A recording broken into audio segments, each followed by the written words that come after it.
Hello， 今天的桌面整理很明确，因为这是一期好物推荐。其实也不叫做好物推荐，是大家来跟我要2024年的爱用。然后因为2024年的公历已经过去了嘛，所以我就想着在过农历之前把这一期给做掉。甚至还有同学提出了他想看2024年的难用，但是我整理了一下我的桌面，发现并没有什么特别难用的东西，尤其是工具类的。然后大家可能想看的是手账类的，但是我盘了一下，手账类目基本上用的都是自产自销别管自己的东西，所以我就找了一下，我认为觉得2024年用的频率比较高的，以及是一些其实我认为很好用的，但是我没有公开说过是一个什么品牌的东西，然后用起来非常非常的趁手。然后今天就给大家解答一下，尤其是大家问了很多次的，像订书机啊，然后这个卡拉头的笔啊之类的，然后下面找了一本本子，有一些需要直接展示一下的，我就在本子上面给大家写一下看看。OK， 那么我们就从小工具开始吧，让我收拾一下桌面。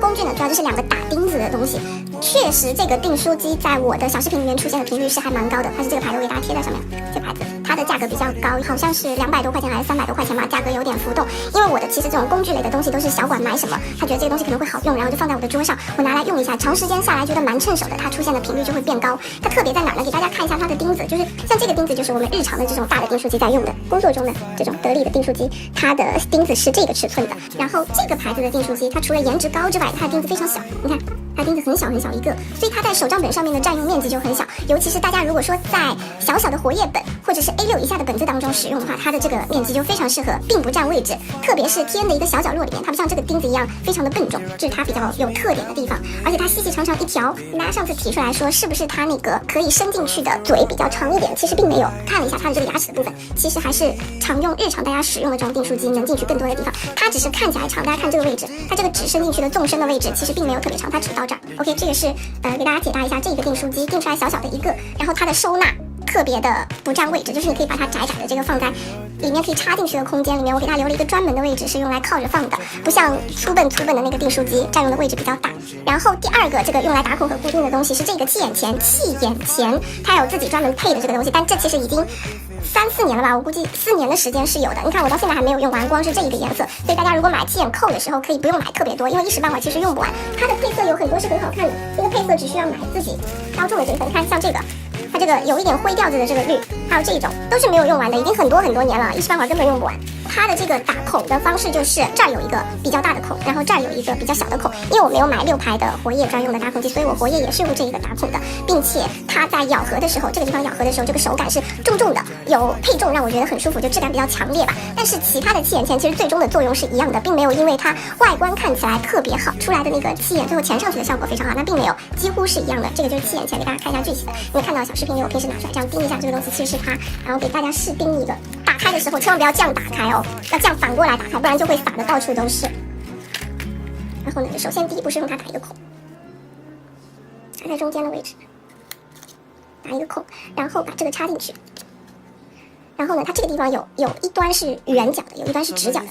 有没有看到这2个凸起来的地方？然后它这个圆角的部分是朝这个地方的，因为它要把它缓缓的压平。直角的这一面是用来锁住前面这个位置的，把它固定住。然后背后圆角的地方是把它缓缓的压下来，这样它就会变成一个太阳的形状。看，变成一个太阳的形状。如果扣得紧的话呢，它就不能动；如果你扣松一点，它就可以像这样的转动。这个叫气眼钳。OK， 贴近我今天的手账本里，它其实应该定在本子上面使用，不是做固定使用的。然后接下来跟大家分享一下这个颜料类的东西，其实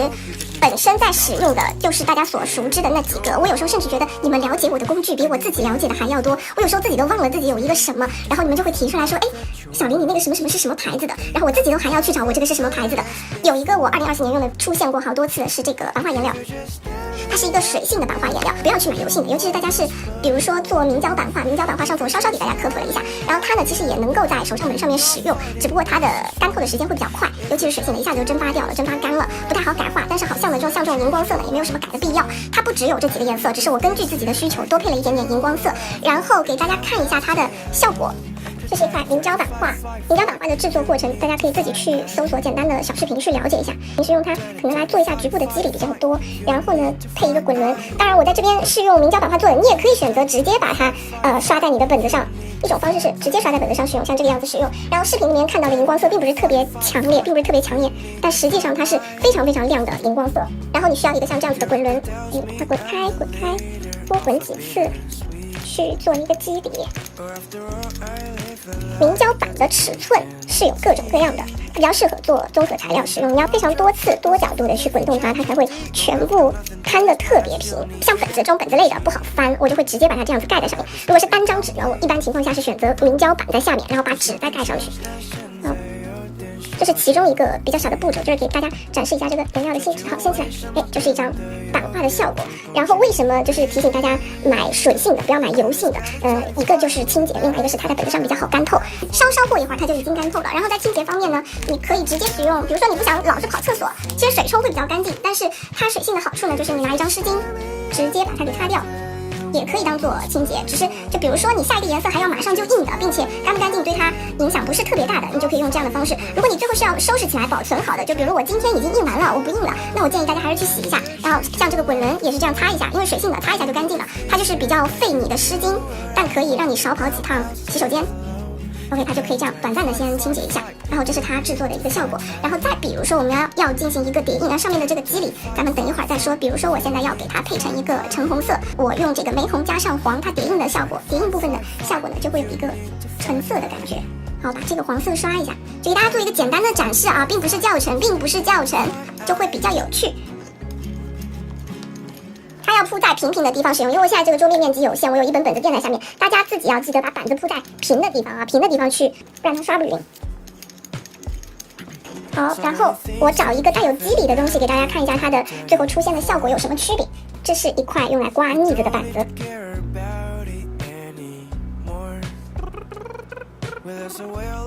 我们把它叠上去，稍微可以故意的错落一点点，再把它压平，稍微过个几秒，不要着急把它掀起来，然后慢慢的撕，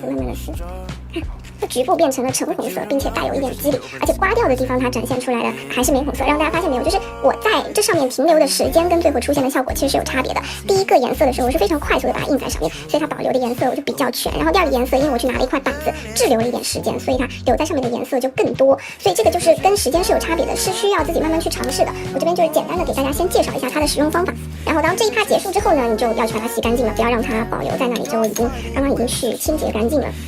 所以它的清洁步骤会麻烦一点，它不像那个水彩涮一下笔就好了，但是它是大家也看到了，它的效果是比较强烈的，是比较有意思的，挺好玩的。然后它的颜料呢，也是因为是专用颜料，就是这个颜料是专用颜料，所以不管是这个牌子还是其他牌子，它单支的颜料价格都不低。然后大家如果说手上有这个板子，然后有滚筒，然后没有颜料的话，推荐大家直接用丙烯去做代替就可以了，效果大差不差。就是它的这个颜料会稍微更细腻一点点，因为丙烯有的时候丙烯的牌子不一样，它最后的效果也会出现一点差别，但没有必要把所有的这个版画颜色去买齐，因为有可能就是买到这个东西之后，大家会觉得不太习惯用，最后买来可能没用几次吧。丙烯除了那个挤的丙烯，还有这种就是一罐一罐的这种液体丙烯，它也挺好用的，也可以作为跟它调和使用。如果这个颜料大家喜欢挤出来放到调色盘上，直接用这个毛笔刷着用也是可以的，它也跟丙烯有点像，是可以进行颜色调和的。OK， 然后这个颜料类接下来呢，还有一个是叫做这个，也是做肌理使用的，叫做碳粉。这个碳粉就是煤颜料，纯煤黑色创作肌理颜料，它就是碳，有点像炭笔里面的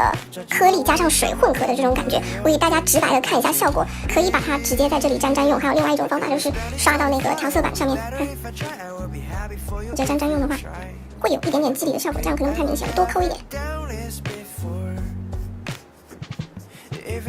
是带有颗粒状的，然后这个碳粉呢还可以和水粉颜料做结合，水彩颜料也可以，它出来的效果有点像任何东西加上了一个黑色颜料的效果，就是白加上一点点碳粉，它就变成了一个灰色的带有一点点颗粒状的。等它干透之后，手上磨起来是有一点糙糙的那种感觉的，有点像王五角星老师的水彩颜料的厚重版，就是那种颗粒并没有磨得特别均匀的那种很好的质感的感觉，就是肉眼可见的有一些小颗粒，这个镜头下面可能不是特别明显，但是肉眼看的话是挺明显的。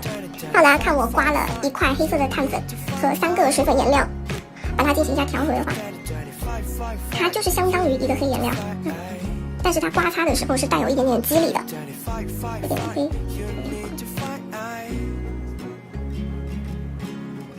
类似于这种效果，这是相当于一个带有颗粒的黑色颜料，但它会出现比较强烈的质感，也是综合材料里面比较多使用的一部分，甚至还可以加水直接变成淡淡的水彩颜料的感觉。然后呢，我经常会把它和无竹的这一盒混，这一盒无珠的颜料，因为大家已经很熟悉它了，你们看到我挖空的颜色也已经比较多了，我手里甚至还有囤货，因为它本身的这一套颜料的颜色已经是比较接近，就是有点灰了，你心里会有一个预期，它再加上一点黑，加上一点灰，它可能就是稍微偏灰一点点。但大家看到我刚刚比较亮的3个颜色加上它可能会跳出你的预期，不是自己想要的那个颜色，所以我一般是往灰里面加它，就在里面选几个比较适合它的颜色，就有点像是这个颜色加一点碳粉的话，那就是稍微有一点糙糙的这个颜色而已，就这样预期之内。然后这一盒颜料也是2024年使用的频率算是比较高的一盒，要不就是水彩，要不就是水粉，要不就是蜡笔，3个里面总有一个是会挑到它的这一盒。然后就是蜡笔，蜡笔呢我经常把它和水粉做结合，我在自己的不管是小练习里面还是手账本里面都会用蜡笔比较多。你可能也看到，其实我买的是整整一大盒，我觉得这个盒子比较便携，所以我把常规自己常用的几种颜色都挑在这里，就经常用的，可能要等到某一个位置空出来，但像这里我出门还能多放一支，可能等到后面位置空出来了，我才会慢慢的往里面加颜色。然后我用起这个来也是比较不会不舍得，就该卷就卷，该怎样就怎样。然后它的效果也是画的时候质感是比较强烈的，尤其是当你把它再打湿之后，其中一种呢肯定就是像这样子涂颜色啦，把它和综合材料做结合，自己去展示一些自己想要的效果和肌理，这其中一种嘛，就是把它当做固态的东西使用。底下的颜色还能透出来一点，真的是综合材料，真是一个非常非常妙的东西，千变万化的，不知道下一步会是不是出乎你的预料，这种感觉有点像不像烟花架台的那种感觉。大家画画的时候不要太在意你的本子是否貌美，或许它会给你很多不经意的好看。刮掉之后有没有发现蓝色刮出来，虽然都是刮掉上面的煤炭的材料，但是因为你手里的这一支颜色不一样，所以它最后刮出来的效果也会有一点区别，非常好玩，有点意外的那种好玩。而且蜡笔和彩铅在综合材料里面不太好替代吧，我觉得它们是2个比较不一样的东西，只是非常局部使用的时候我才会说它们可以替代。再比如说我画一个流星下来，然后前面再画一个星星，就比较简单的一张材料画，包一个绿色的钉，然后局部的加一点水，因为是水溶性的，这也是我觉得它比较有意思的一个地方，可修改的这种感觉非常的好。这是这个蜡笔，这蜡笔的这个效果，如果单纯的去看它的这个融合率的话，单会去看它水溶的颜色的话，也是蛮有意思的，给大家试一下。而且我这是一本素描本啊，它还并不是就是严格意义上的那种适合综合材料的好本子。你看它是水渗进去是会出现一些不太好的这种噪点的，噪点有好有坏，这是属于不太好的。你看它融的效果也很好，不仅仅是可以这样使用，你还可以在没有干透的过程当中，比如说再去给它加肌理，看出来的效果也很好，是吧？都可以进行多次的融合，多次的效果叠加。很有趣，非常有意思的各种有意思的这种小动作叠加起来的层次，你看干的、没有干的、半干的，最后出来的效果是完全不一样的，就是特别有惊喜的那种感觉，就是综合材料的魅力。OK， 这个就是蜡笔的部分。除了这个蜡笔的相关，前2天还给了我一个比较莫名其妙的东西，但是我觉得这个可能比较适合小朋友和手账的本子上。它是一盒彩色的蜡笔，我用了2次，因为我觉得它不太好上色，然后我就又把它收起来了。就如它这里所写，就是能画出各种颜色的这个水果呀，因为它的颜色已经给你配好了。比如说是番茄，它这个红里边带点绿，然后画的时候就是那就是一个彩色的番茄嘛，就不需要你调色的那种意思，会有点像这种感觉。小孩玩比较有意思，但是其实是挺有趣的。然后你能够在一个色块里面得出各种不同的这个颜色，看。做装饰是不是会很有意思？在手账本里面做装饰会比较有趣，但是你说要真的把它用在那个综合材料当中，它并没有特别能够用的地方，可能也是最后局部做装饰，像这个样子做一条装饰。如果你想要控制它，却无法控制它的局部颜色的时候，其实是会比较难受。除非你想好了这个整个大片的这个面积就是用来做这种彩色肌理的。黄色，它比较适合玩。红色，红色是最难看的一个颜色，紫色这2个颜色是最好看的，大家可以考虑一下需不需要它。这就是竟然是为了一笔画这个彩铅不行吗？要用这个东西一笔画，是属于那种有点想吐槽，但是好像又可以玩一玩的这样一个小东西。OK， 这就是彩色的东西的部分。然后嘞，一个彩铅部分，刚刚不是没有讲彩铅嘛？因为我觉得彩铅好像大家都知道，我用的是霹雳马，然后这也是小馆挑的几个荧光色的彩铅，但是说实话，它的上色的手感跟霹雳马的差距是非常大的，像荧光绿，你看我这里还可以继续画星星。上在其他的材料上面，它上颜色是比较困难的。但是荧光橙手账本里面小小的局部的，加一点这个装饰的话是挺推荐的。但是你们可能能感觉到我拿的是挺费劲的，一包里面是这么几个颜色。那然后对比一下手里的这个霹雳马的彩铅，你们会看到这是非常非常浓郁的。拿起来给大家看一下，一个是可以看到纸张底纹的，你看它是能够看到这个纸张，比如说像蓝色这个比较明显，就它覆盖不了纸张的底纹。但是霹雳马这个比较好的彩铅，9块12块钱一支，它非常浓郁，很好覆盖，怕大家被它的彩色的这个外貌给误解了，所以给大家试用一下。但是手账本里面小面积点缀是非常好看的，因为毕竟它颜色比较弱嘛，当做荧光色使用了。好，然后再推荐一个你们可能平时看到我很少拿出来的，因为刚刚讲到水粉嘛，但我其实用掉已经比较多，这是第2瓶了，这个叫做复活剂。天气关系或者是开空调关系，或者每个人的作画时间是有快有慢的，所以经常会遇到水粉颜料干掉的情况，然后你只需要把这瓶复活剂倒进去，甚至不用搅拌，第2天就可以非常流畅的使用了，那就变成软软的会流淌的那一种质感了。这个复活剂，如果你像我一样经常用水粉的话，你可以买1瓶这个，而且价格比较低，并且真的是非常好用的。然后你们可能平时看到我把那个水粉拿出来的次数比较少，是因为它占的面积实在是太大了，所以我录小视频的过程当中经常是用到的水彩比较多，但实际我的生活当中用到的水粉的概率是很高的，所以我非常的需要这个复活剂，也推荐给大家。然后嘞，就是一个很莫名其妙的东西，是这个纸胶，这纸胶是小管做手工用的，这是它的纸胶，比较粗一点，然后颜色比较好看，是黄色的。然后我自己的这个纸胶是蓝色的，能看到这个蓝色的纸胶，搭配在一起非常好看。为什么给大家推荐这个纸胶？是因为你如果同时拥有这个油漆笔的话，油漆笔不要在你的手账本上面随便使用，它会透出来的。油漆笔酒精性的都直接在这个上面有油的，比如说我这个地方我连这个科学毛笔的黑色都上不去，你看黑色上不去，黑色上不去吧，因为它上面有油，这个纸胶上面是油性的。然后你可能水笔也上不去，这水笔也上不去，因为水笔太浅了。然后你就可以用这个酒精性的笔在上面画一些东西，自己贴到本子上面。